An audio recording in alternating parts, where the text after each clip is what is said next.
इसकी भी अलग अलग रिसर्चेज हुई है। मॉडरेट गेमिंग है, अगर मॉडरेट गेमिंग में 1 to 1.5 आवर की गेमिंग है, और इसका कंटेंट पॉजिटिव यानी एजुकेशनल कुछ उसमें एक्टिविटी है, या फिर कोई जिससे मतलब बच्चे की विजुअल स्पेशल स्किल जो है वो इम्प्रूव हो रही है, रिएक्शन टाइम इम्प्रूव हो रहा है, या कोऑर्डिनेशन में सुधार आ रहा है। काफी सारी एप्स या गेम्स ऐसे भी हैं जिससे बच्चे की मतलब रिएक्शन टाइम इम्प्रूव होता है। काफी सारे यूट्यूब पे ऐसे आते हैं, कोऑर्डिनेशन इम्प्रूव होता है। तो वो अगर लिमिटेड टाइम के लिए की जाए तो वो कहीं कहीं पॉजिटिव साबित होती है। लेकिन ये वाला जो कंटेंट है ये बहुत कम लोग यूज करते हैं। एक्चुअल में आजकल दूसरी तरह के गेम्स हैं वो ज्यादा बच्चे यूज करते हैं, इसका कोई पॉजिटिव इम्पैक्ट नहीं होता है आजकल। और कभी कभी ये जैसे मैंने बताया 1 to 1.5 आवर इज सफिशिएंट, और वो भी जो मैंने अभी स्क्रीन टाइमिंग बताई थी उसके अकॉर्डिंग। तो लेकिन अगर बच्चे आजकल के रहते हैं 3 से 4 घंटे नॉर्मल है उनको नहीं खेलना, और कभी कभी तो 6 घंटे 8 घंटे भी गेमिंग करते हैं, तो वो हार्मफुल है। अगर एक लिमिट से ज्यादा हो रहा है भले ही कोई सा गेम है, तो वो हार्मफुल रहता है। इसके अलावा इसी वजह से बच्चे आउटडोर गेम में इंटरेस्ट लेना बंद कर देते हैं। अपना पेरेंट्स से, कजन से, अपने सिबलिंग से इंटरेक्शन उनका कम हो जाता है इसके कारण। तो ये आपको इस बात का ध्यान रखना है कि excessive gaming is harmful, and the content of gaming वो भी डिपेंड करता है कि कंटेंट ऑफ गेमिंग क्या है, उससे भी काफी चीजें डिफाइन होती है। हम लोग डायग्नोसिस बनाने के लिए ICD-10 यूज करते थे पहले। रिसेंटली अपडेट हुआ है, उसमें ICD-11 अभी करंटली चल रही है। तो उसमें एक डिसऑर्डर अलग से डिफाइन किया गया है जिसको हम बोलते हैं गेमिंग डिसऑर्डर। ICD-11 में प्रॉपर डायग्नोसिस है, यानी एक बीमारी है। तो उसके फीचर्स में मेनली ये है कि गेमिंग पे कंट्रोल ना रहना आपका। मतलब जैसे अडल्ट की अगर मैं बात करूँ तो उन्हें पता होता है कि अगर हम गेम 1 1.5 घंटे से ज्यादा खेल रहे हैं तो उससे हमारी मतलब वर्क पे फर्क पड़ रहा है, हमारी फैमिली रिलेशन पे फर्क पड़ रहा है, रिलेशनशिप पे फर्क पड़ रहा है। तो अगर वो चीज हो रही है कि आउट ऑफ कंट्रोल हो रहा है, आप कंट्रोल नहीं कर पा रहे टाइमिंग की, तो वो एक डिसऑर्डर का लक्षण है। इसके अलावा प्रायोरिटाइजेशन, आप अपने बाकी सब कामों को छोड़ के, मान लो आप ऑफिस में बैठे हैं, आपको इंपॉर्टेंट कोई काम दे रखा है, फिर भी आप उस टाइम गेम खेल रहे हैं, तो प्रायोरिटी आपकी चेंज हो गई। आप अपना काम वर्क छोड़ के गेम खेल रहे हैं। फॉर एग्जाम्पल, स्कूल से आपको होमवर्क करना है, पता है होमवर्क पेंडिंग है, फिर भी आप गेम खेल रहे हैं, तो प्रायोरिटीज आपकी चेंज होगी। अब गेम को बहुत ज्यादा प्रायोरिटी है। दूसरा लक्षण ये होता है। तीसरा लक्षण होता है कि हार्म डिस्पाइट अवेयरनेस, आपको पता है कि ये चीजें आपकी स्टडी को अफेक्ट कर रही हैं, ये चीजें आपके वर्क को अफेक्ट कर रही हैं, ये चीजें आपकी फैमिली रिलेशनशिप को अफेक्ट कर रही हैं, फिर भी आप ये चीजें कंटिन्यू कर रहे हैं। हार्म का आपको आइडिया, फिर भी कंटिन्यू कर रहे हैं। तो तीसरा लक्षण ये होता है। तो अगर ये चीजें पाई जा रही है किसी पेशेंट में, तो उसको हम गेमिंग डिसऑर्डर के जैसे मान सकते हैं। जिसका गेमिंग डिसऑर्डर का कोर ट्रिगर होता है इमोशनल या फिर सोशल, दोनों में से कुछ भी हो सकता है। मेनली लोनलीनेस जो होता है वो मेजर रीजन रहता है। लोनलीनेस में इसके अलावा ऐसे हम बोलते हैं कि बच्चा इमोशनली कनेक्ट नहीं कर पा रहा है अपने पेरेंट्स से। तो अपने मतलब ऐसा कहते हैं ना, बच्चे के साथ दोस्त की तरह रहना चाहिए। तो उन बच्चों को क्या होता है, अपने पेरेंट्स के साथ कनेक्ट नहीं कर पाते हैं, और फिर वो कनेक्शन उनको वर्चुअल वर्ल्ड में मिल जाता है। आजकल ज्यादातर गेमिंग होती है, ऑनलाइन गेमिंग होती है, वहाँ हम गेम खेलते खेलते बात कर सकते हैं, सामने वाले से इंटरेक्ट कर सकते हैं। तो बच्चे को वो कनेक्शन फिर वहाँ गेमिंग में फील होने लगता है।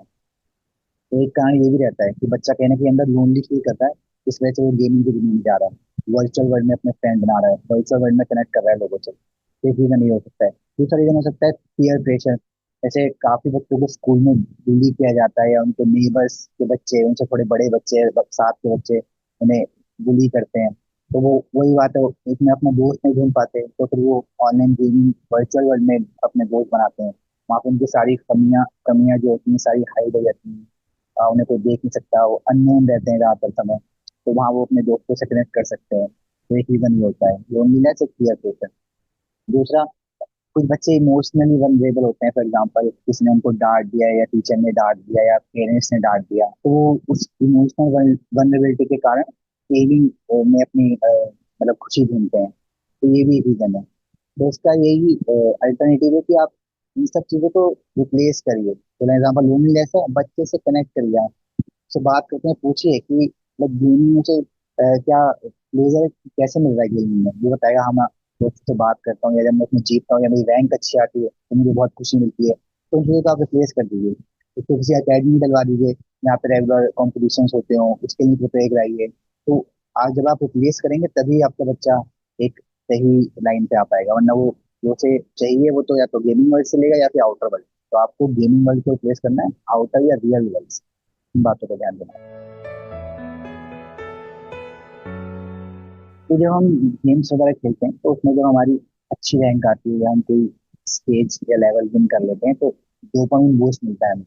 इस डोपामिन बूस्ट की वजह से इंटेंस प्लेजर फील होता है, बहुत खुशी मिलती है अंदर से। और जब हम हारते हैं उल्टा होता है, तो उस समय आपको फ्रस्ट्रेशन, गुस्सा, चिड़चिड़ापन ये सब आता है। तो ये क्या होता है, बच्चे 3-4 घंटे गेम खेलते हैं तो कभी वो जीत रहे हैं कभी वो हार रहे हैं, तो सेम टाइम पे कभी खुशी महसूस कर रहे हैं कभी वो चिड़चिड़ापन या उदासी महसूस कर रहे हैं। तो उससे उनके मूड फ्लक्चुएशन बहुत जल्दी होने लगते हैं। तो इसकी वजह से उनके मूड स्विंग्स की प्रॉब्लम इन फ्यूचर जब अडोलेसेंस एज में जाते हैं, मूड स्विंग्स की प्रॉब्लम होने लगती है, मूड डिसऑर्डर की भी दिक्कत होने लगती है। तो इस वजह से ऐसा होता है।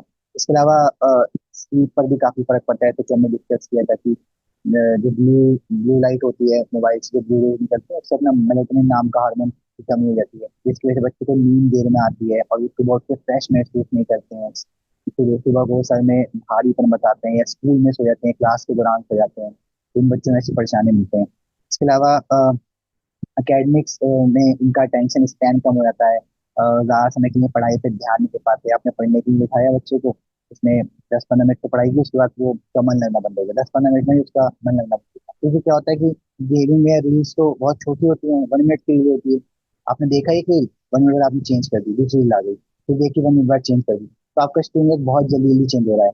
तो वो आप घंटों में बिता देते हैं। क्योंकि जब आप पढ़ने बैठते हैं तो आपको एक ही चैप्टर पे एक ही जगह पे कम से कम 15-20 मिनट फोकस करना है। तो बस इस वजह से वो बच्चे फोकस नहीं कर पाते। इस वजह से वो इन चीजों को बोरिंग समझने लगते हैं। लेकिन उनको वही चीज रील्स में मिल रही है, गेमिंग में मिल रही है, और उन्हें 1-2 मिनट में बहुत जल्दी जल्दी चेंजेस मिल रहे हैं, रिवॉर्ड्स मिल रहे हैं, तो उन्हें खुशी मिल जाती है जल्दी, जो वो वही काम बुक हमारी नहीं कर पाती। इसलिए हमें उन चीजों में बोरिंग लगने लगता है। ये मेन चीज है। ज्यादातर पेरेंट्स क्या करते हैं, या तो बच्चे को इग्नोर मारते हैं, ठीक है हाँ, मोबाइल चला रहा है, चाहने दो, चुप तो बैठा है कम से कम, बाहर तो नहीं जा रहा है। ज्यादातर पेरेंट्स को बच्चे को बाहर जाने की दिक्कत होती है। दूसरा पेशेंट होता है, पेरेंट गुस्सा कर देते हैं, छीन लेते हैं फोन, डांटने लगते हैं। ये दोनों ही तरीके जो है स्ट्रेटेजी, दोनों ही स्ट्रेटेजी अपोजिट इफेक्ट डालते हैं। इससे बच्चे के अंदर विंडिक्टिवनेस है, क्योंकि बिना रीजन बताए आप उससे फोन छीन लेंगे, बिना रीजन बताए उससे गुस्सा कर देंगे या फिर इग्नोर ही कर देंगे। तो जब तक बच्चा रीजन नहीं समझ पाए कि आप ऐसा बिहेवियर क्यों कर रहे हैं, तो वो उससे कोई फर्क नहीं पड़ेगा। तो एक बात इसमें ये होती है कि कनेक्ट बिफोर यू करेक्ट। ये बहुत इंपॉर्टेंट है कि कनेक्ट करिए आप बिफोर यू करेक्ट। पहले आप बच्चे से पूछिए कि मतलब तो उसे मतलब इस चीज का रीजन बताइए कि अगर ज्यादा मोबाइल देखे तो क्या दिक्कत है उसके साथ, ज्यादा गेमिंग करेगा तो उसके साथ क्या दिक्कत हो सकती है, आप उसको एक्सप्लेन करिए। ये मत सोचिए बच्चा है इसको क्या पता, नहीं नहीं, बच्चे आज के सब समझते हैं। समझ रहे हैं आप। उनसे बैठ के बात करेंगे, उनको उसके नुकसान फायदे सब बताएंगे कि स्क्रीन यूज कितना सही है, कहाँ सही है, क्या देखना चाहिए क्या नहीं देखना चाहिए। बच्चे आज के सब समझते हैं। समझ रहे हैं। तो आपको कनेक्ट करना है बिफोर यू करेक्ट है। तो सही तरीका क्या है कि आपको काम रहना है, नॉन जजमेंटल वे में उनसे इंटरेक्ट करना है। इसके अलावा आप एकदम से बंद मत करिए गेम उसका। सोचेंगे बच्चा आपका 4 घंटे गेम खेल रहा है बस कल से बंद करते हैं, ऐसा तो नहीं होता है। आप उसको धीरे धीरे धीरे कम करिए। जैसे इसको आपको समझाना है कि 1 घंटा गेम खेलिए आप, 30 मिनट हम बाहर जाके खेलेंगे। समझ रहे हैं। या आप 30 मिनट आपको बाहर जाके साइकिलिंग करनी है, 30 मिनट आपको बाहर जाके अपने फ्रेंड्स के साथ खेलना है, तो आप धीरे धीरे कम करिए। ठीक है। और जैसे मैंने बताया, बेड टाइम आप उसका फिक्स करिए।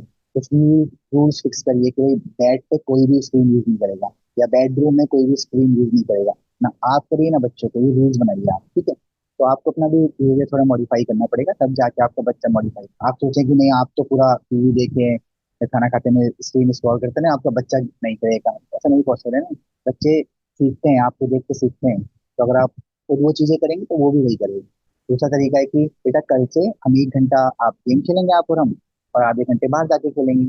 ठीक है। और उस टाइम उसको यूज करने दिया, तो ये इसमें बच्चे को लगेगा कि हाँ हम ये मेरे साथ जाएंगे, मतलब कंट्रोल उसको लगेगा कि हाँ, मेरे ऊपर है कि कल से ऐसा करना है। वो उसके ऊपर डिपेंड करता है, उसका डिसीजन उसके ऊपर छोड़िए आप। इंस्ट्रक्शन मत दीजिए आप उसके साथ। मतलब उसको ऐसा लगना चाहिए कि उसका बॉडी का या उसका बिहेवियर कंट्रोल उसके पास ही है। मतलब आपको प्रिटेंड करना है ऐसा कि उसको लगे कि उसका कंट्रोल उसके हाथ में नहीं है। आप उसके ऊपर कोई जबरदस्ती नहीं कर रहे हैं, आप उसके ऊपर कोई गुस्सा नहीं कर रहे हैं। तो उसको ऐसा महसूस होगा कि उसका कंट्रोल उसके हाथ में है, तो आपके साथ जरूर बात करेंगे। काफी सारे ट्रीटमेंट हैं। For example cognitive behaviour therapy available है, डिजिटल डिटॉक्स प्लान अवेलेबल है, फैमिली थेरेपी अवेलेबल है, इसके अलावा बिहेवियर कॉन्टेक्ट अवेलेबल है। सीवियर केसेस में फार्माकोथेरेपी भी इसकी काफी आजकल आ गई है। मतलब मेडिकल ट्रीटमेंट भी इसका अवेलेबल है।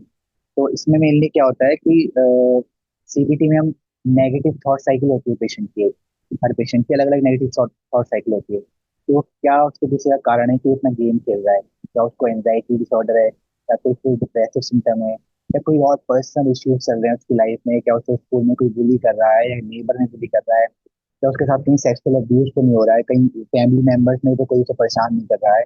बहुत सारे कारण होते हैं। तो उसमें आपको एक ट्रेन साइकेट्रिस्ट से जरूर मिलना चाहिए, एक बार जरूर कंसल्ट करना चाहिए। दूसरा होता है कि डिजिटल डिटॉक्स प्लान।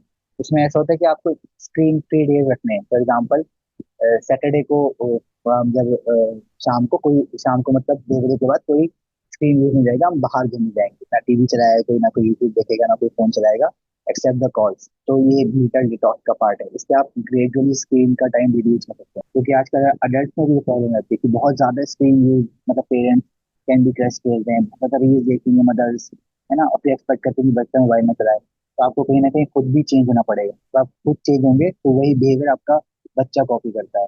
अगर आप खुद स्क्रीन यूज कम करेंगे तो वो भी कम करेगा। हर चीज के लिए उसको रीजन देंगे तो वो बातें आपकी समझेगा। उससे आपको इमोशनली कनेक्ट होना पड़ेगा। तो वही कनेक्शन में गेमिंग की दुनिया में जीता है। इसके अलावा हो सकता है बच्चे के स्कूल में कुछ इश्यूज चल रहे हो, वहाँ कोई उसे bully कर रहा हो, तो रेगुलर उसको स्कूल भी जाके भी मिलिए, टीचर से बात करिए कि कोई स्कूल में इशू तो नहीं आ रहा है, एकेडमिक परफॉर्मेंस डाउन है तो क्यों डाउन है। समझ रहे हैं, हर चीज का रीजन जानने की कोशिश करिए। सिर्फ उसको बोल देना, गुस्सा करना, मोबाइल छीन लेना या मार्क्स कमाना, फिर डांटना, ये सब चीजें सही नहीं है। आप उसके रीजन तो पता करिए कि क्या उसके क्या रीजन है, क्यों अच्छा परफॉर्म नहीं कर रहा है स्कूल में, है ना, या क्या, क्यों स्क्रीन में इतना, मतलब क्यों इतना गेम खेल रहा है।